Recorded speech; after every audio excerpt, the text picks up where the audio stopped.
about it, the more I was fascinated by the way that, similar to, say, the 20s, which is another period that fascinates me, it's a time of tremendous social change. Right after sort of, it comes at the same time as this war, the Vietnam War versus World War I. There was a complacency in place before then that gets completely erupted, and all this sort of roiling social change underneath. And you think of sort of the Beats in the late 50s and so on. All this stuff that's kind of underground, this change that's taking place underground, suddenly kind of erupts to the surface.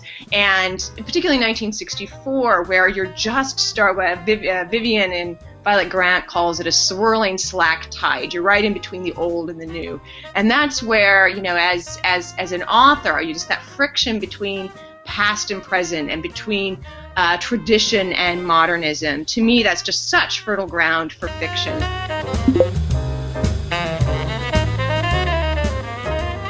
So I've never seen Mad Men, and I'm not sort of culturally sort of literate with that. Everything that I know about it, I drew from my own experience as, the child of parents who came of age in the 60s, and I grew up with a lot of those artifacts in the house.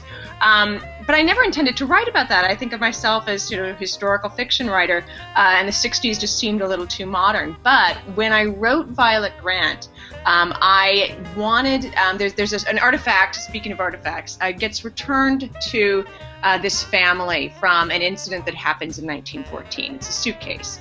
And it's actually a true family story that, they were traveling in Europe in 1914 and got caught up in the brink of war, and a suitcase got left behind that was returned to the family decades later. And I love symmetry, so I loved the idea of having it returned in 1964, which is 50 years later. And then when Violet Grant came out last year, of course, it was 2014, another 50 years had passed. So I love that kind of symmetry. What makes novels great is that sense of absorption into another world.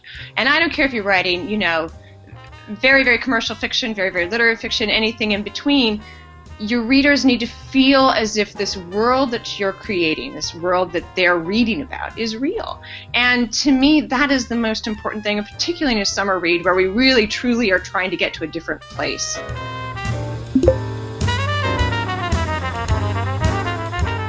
The more I'm at this game, and I love it, I'm always trying to develop as a writer, to make the writing more sophisticated and the stories more sophisticated. And then sometimes I think to myself, is this going to be okay with my readers? Are they going to accept this? Is this going to be something they're going to struggle with or like? And at the end of the day, I sort of think, well, they like what I write, so they like, I guess, the way my mind works, so hopefully they'll follow me here.